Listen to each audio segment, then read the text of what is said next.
Boa tarde. Meu nome é João, R2 de intensivo.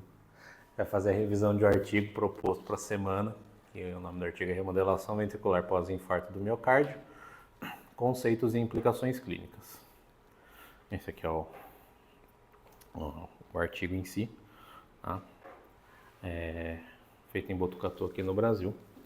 E ele fala mais sobre a remodelação, sobre os conceitos de remodelação, sobre as etapas, o que precisa ter para ter a remodelação cardíaca num evento de infarto, qual que é a importância, um pouco de fisiopatologia, ele fala um pouco de tudo, a gente vai entrar em mais detalhes. Mas o principal, o primeiro, na verdade, conceito que ele aplica pra gente é que na fase aguda, ali em relação né, tanto do infarto quanto da remodelação em si, a dilatação ventricular é consequência do processo de expansão. No próximo slide eu vou entrar em mais detalhes do que é o processo de expansão, mas é importante saber nesse primeiro momento que é a remodelação, e depois eu vou falar de cada um desses com um pouco, né, da maioria desses com um pouco mais de detalhe, é que a remodelação cardíaca que acontece ali na presença de um insulto isquêmico, ela é devido a diversos fatores, tanto genéticos quanto estruturais como bioquímicos. Como eu falei, eu vou falar de cada um desses.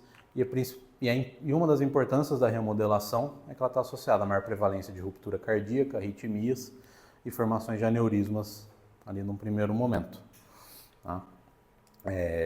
Como eu falei, a remodelação ela é uma consequência da expansão. E o que é a expansão? A gente tem uma área necrosada, uma área que sofreu isquemia, ali da parede do coração. Nessa área você vai ter a necrose das miofibrilas com desintegração do colágeno interfibrilar. E esse evento vai tornar aquela região que sofreu um pouco mais propensa a sofrer distensão e deformação. Então você vai manter a pressão dentro da câmara cardíaca, só que aquela área que está necrosada por conta da necrose e por conta da desintegração do colágeno, ela vai ficar mais propensa à deformação decorrente da pressão interventricular. Com isso, é causado deslizamento de área muscular necrótica, você tem um realinhamento dos miócitos na parede infartada, e por último, você vai ter um afilamento da região atingida e dilatação da cavidade. A importância disso num primeiro momento é que com essa deformação, o coração, principalmente o ventrículo esquerdo, ele perde um pouco da sua conformidade normal. Normalmente o ventrículo ele tem uma forma elíptica, e com essas alterações de pressão e tudo mais, ele assume uma forma um pouco mais arredondada. Essa forma arredondada, ela está mais atrelada a evento desfavorável, inclusive a óbito. Foi comprovado, pelo menos o artigo mostra aí alguns fatores que mostram que a forma arredondada que o ventrículo assume está muito relacionada com desfecho desfavorável, incluindo óbito. E tudo parte desse processo de remodulação. A gente tem, isso mais na forma aguda, de forma crônica a gente tem alteração de tensão ali dentro, sarcômero, você muda um pouco o raio, a relação raio-espessura do coração, então o coração ele aumenta o raio, aumenta o tamanho do ventrículo, só que a espessura da parede continua a mesma, ou então fica até um pouco mais fina, e isso a longo prazo causa hipertrofia excêntrica, que daí a gente já está falando de casos mais para frente de ser descompensada, tudo mais, casos mais crônicos. E aqui são a segunda etapa, as consequências da remodelação. Por que ela acontece? Né? Qual que são as mudanças genéticas, químicas, físicas que acontecem no músculo cardíaco para levar aquele músculo à remodelação? Então, o primeiro deles é a alteração no trânsito de cálcio. O trânsito de cálcio ele é baseado em diversos fatores. Você tem os canais tipo L, a rianodina e a calcequestrina, que elas regulam a quantidade de cálcio que é ofertado nas proteínas contráteis. Por um outro lado, a calmodulina quinase e a fosforilação da fosfolamban, elas estimulam essas duas proteínas, a SERCA2 ou a SR-cálcio ATPase. E essa ativação dessas duas enzimas, elas são responsáveis por você captar mais o cálcio no retículo sarcoplasmático e você melhora o relaxamento. Então você tem tanto alteração na quantidade de cálcio que você oferta, quanto da quantidade de cálcio que você reabsorve. E em vermelho, tá? Quais são as mudanças que acontecem no coração quando ele sofre o processo de remodulação. Então você tem a alteração desses canais, você diminui a atividade da calcequestrina, você diminui a quantidade de receptor rianodina, você modifica os canais L, então você passa a fornecer menos cálcio para o coração, para o músculo contrair. E por um outro lado, você diminuindo a ativação da calmodulina, reduzindo a fosforilação da fosfolambã e reduzindo a atividade da cerca-2, você tem um menor relaxamento. Então você dificulta mais a mecânica cardíaca. Um outro fator é a ativação da via beta-adrenérgica. Então você tem um estímulo que atua sobre B1 e B2, que é mediado pela proteína G. Tem vários tipos de proteína G. Dependendo de qual proteína está se ligando ali, você vai ativar a adenilciclase ou você vai inibir a adenilciclase. As proteínas GS, elas ativam o AMP cíclico, e as GI, elas inibem o AMP cíclico. Num coração infartado, você tem uma redução do receptor B1, que faz o coração bater um pouco melhor, tudo mais, né? Enfim, você tem uma redução do nível de GS e você tem uma maior atividade da adenilciclase. Aqui a gente está falando receptor beta-adrenérgico, tudo mais, aqui que atua do butamina, enfim. Em contrapartida, você tem um aumento do receptor B2 e um aumento do nível de GI. Ou seja, você acaba perdendo muito na contratilidade do coração. Tanto por mover questão de cálcio e tudo mais, isso reduz também, né? A gente tem aqui, né, o B1 que tem um efeito isotrópico positivo, enfim. Alterações das proteínas contráteis. Tem 3 tipos de cadeias de proteínas contráteis. A miosina ela é composta por essas cadeias, então ela tem um par de cadeias pesadas, essas cadeias são tanto alfa quanto beta, e 2 pares de cadeias leves. As cadeias leves elas são meio que semelhantes entre si, elas não mudam muito de uma para outra. O que muda mesmo do tipo de par que é composto a miosina é o par de cadeia pesada. No tipo V1, a gente tem alfa e alfa, no V2 a gente tem alfa e beta, e no V3 a gente tem beta e beta. A cadeia alfa, ela tem maior capacidade ATPásica, e no coração infartado a gente tem um predomínio, a gente tem um aumento da quantidade de V3, que é beta e beta, então você tem uma menor capacidade ATPásica, e você reduz V1, ou seja, você reduz alfa e alfa, que seria a melhor delas, a que mais contrai, que mais tem capacidade ATPásica.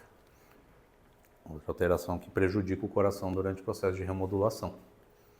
Morte celular é meio autoexplicativo, o artigo também não entra muito em detalhe, fala de apoptose e tudo mais, mas no final morte celular nada mais é do que a morte celular, e morte celular a gente já imagina como que ela afeta o processo de toda a mecânica cardíaca.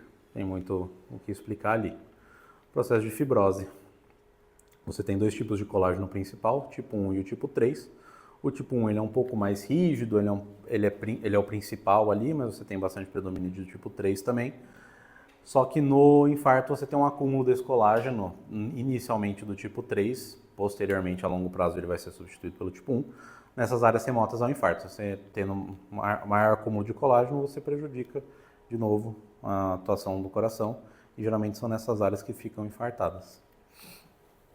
Alteração de metaloprotease. A metaloprotease ela tem uma ação colagenolítica, ou seja, ela quebra colágeno. De novo, o colágeno é importante para o coração bater. Tanto que se a gente voltar aqui, os miócitos são só 30% do número total de célula miocárdica. Ou seja, tem uma boa parte ali de colágeno que liga a estrutura, faz uma rede organizada, né, tudo mais para o coração bater de forma adequada. E quando a gente fala de algo que destrói colágeno, a gente está falando de perda também dessa parede, um maior afilamento, maior potencial de você distorcer toda a anatomia cardíaca quando você tem isso. E no processo ali de isquemia e tudo mais, você tem uma alteração de metaloprotease, você, por conta dos estímulos, nesse caso principalmente o isquêmico, você tem a ativação dessas metaloproteases que quebram a rede de colágeno, e aí você vai ter diversas alterações estruturais do coração por conta dessa destruição do colágeno. O estresse oxidativo tem vários pontos de origem de formação para poder fazer o estresse oxidativo, né? Vários deles incluídos aqui no processo de isquemia. Num primeiro momento eles participam do processo inflamatório da cicatrização da região infartada, tem teste em rato que foi feito, que durante o uso de anti-inflamatório foi pior o desfecho né, questão de remodelamento e tudo mais. E cronicamente ele pode causar disfunção mitocondrial e vai ativar também, vai participar da ativação das metaloproteases, como foi dito, vai precipitar processos de fibrose de uma forma mais patológica, morte celular, como já foi dito, hipertrofia, como já foi dito também. O déficit energético. Geralmente, o principal substrato que é usado para produzir energia são os ácidos graxos livres, que por meio da beta-oxidação faz com que os metabólitos desses ácidos graxos eles produzam ATP na mitocôndria. E essa energia estocada é transportada na forma de fosfocreatina. Durante o processo de infarto, durante o processo de remodulação, você tem uma diminuição na utilização desses ácidos graxos livres e tem um aumento do uso de glicose. Você diminui a beta-oxidação e tem alteração funcional de mitocôndria. No final das contas, tudo isso para dizer que você tem uma redução do nível de fosfocreatina, você tem uma redução do jeito que o ATP é transportado e estocado. E por último, o sistema renina-angiotensina-aldosterona, talvez esse é o que a gente mais atua aí na fase inicial do infarto. Ele atua de várias maneiras na remodelação, de forma negativa, digamos. Aumento de síntese proteica, causando hipertrofia celular e fibrose. Aumento de permeabilidade do vaso, ativação de fator de crescimento, metaloprotease, como já foi dito, sobrecarga hemodinâmica por vasoconstrição e retenção hídrica, que piora ali o remodelamento. Aumento de estresse oxidativo, como já foi dito também, efeito citotóxico direto levando à morte celular, tudo isso já foi dito. O sistema renina-angiotensina-aldosterona atua de diversas formas na remodelação, geralmente de forma negativa. Então, por isso que uma das principais terapias que a gente tem é usar o IECA ou o BRA nessa fase aí inicial e até a longo prazo do pós-infarto. Alguns fatores determinantes para remodulação. Não é todo paciente infartado que vai sofrer remodulação. Mais para frente vai ter alguns fatores preditivos, se o paciente vai ter ou não, mas esses aqui são algumas características do processo de infarto, do processo agudo ali, que podem levar ou não à remodulação dessa forma mais patológica.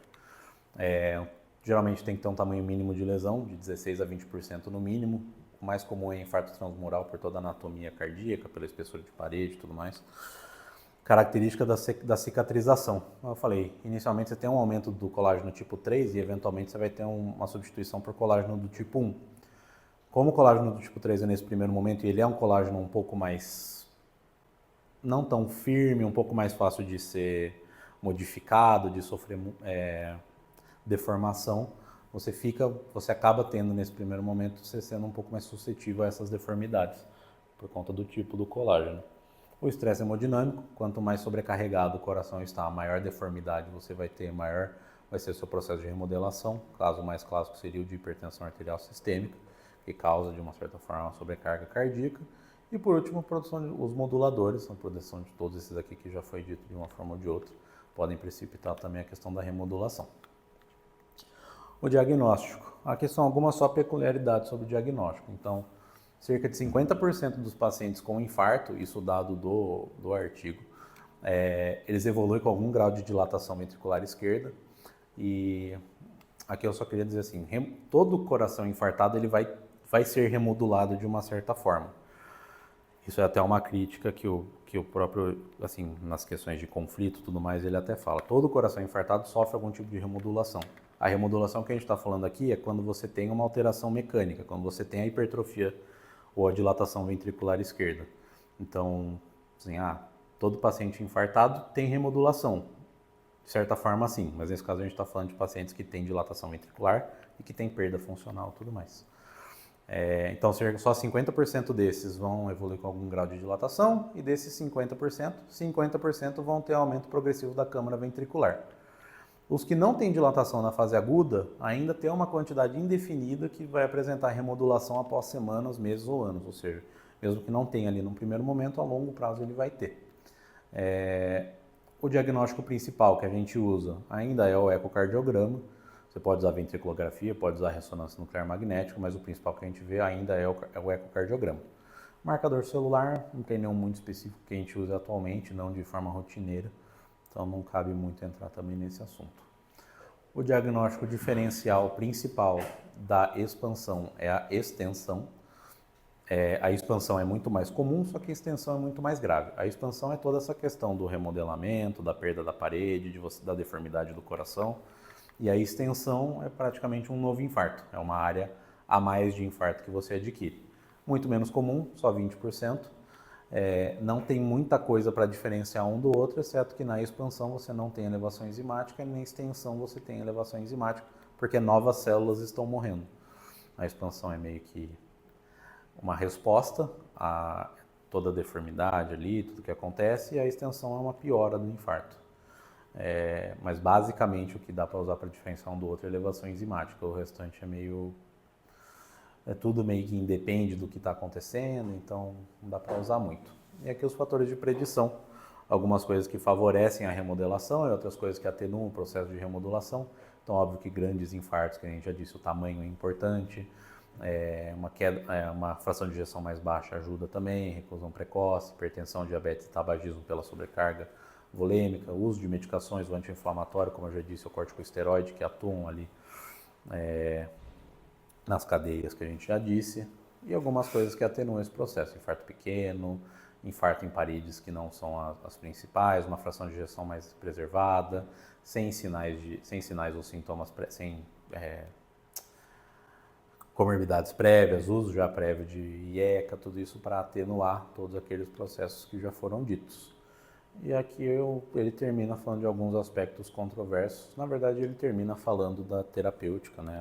AS, IECA, beta-bloqueador, sacubitril, mas aí já é um pouco mais do nosso dia a dia. Achei que não tinha muito benefício colocar mesmo, porque já foi discutido em outras aulas, mas aqui só alguns aspectos controversos do tema remodelação. Como eu falei, ele é usado para assinalar o processo patológico, o aumento patológico da cavidade ventricular, mesmo a gente sabendo que todo paciente que infarta tem um remodelamento, mas o remodelamento nesse contexto é só usado para esses pacientes. Aqui usado para caracterizar algumas adaptações patológicas, de novo, a gente sabe que em alguns pacientes que mesmo que não vão ter remodelamento também apresentam, enfim. E as estratégias, que talvez seja o principal fator aí de avaliação. Geralmente quando a gente diagnostica a hipertrofia do ventrículo esquerdo, a alteração morfológica do ventrículo esquerdo, a gente usa como base o ecocardiograma, que nem foi dito anteriormente, mas não é só uma mudança mecânica que o paciente apresenta. Ele apresenta uma mudança genética, microcelular, enfim, de diversos processos inflamatórios, ativação de interleucina e tudo mais. Então, talvez a gente usar só o ecocardiograma para diagnosticar uma doença que é multifatorial, talvez não seja o certo, e a gente usar apenas a alteração ecocardiográfica para a gente guiar o tratamento e ver se o tratamento está sendo bem feito, talvez não seja o melhor das ideias, visto que tem muito mais do que só uma mudança estrutural. Você tem mudança muito menor do que isso, que não é visto no ecocardiograma. Então aí ficaria a dúvida, né? E as possíveis novas estratégias para o tratamento da remodelação, tanto a curto prazo quanto a longo prazo. E é isso.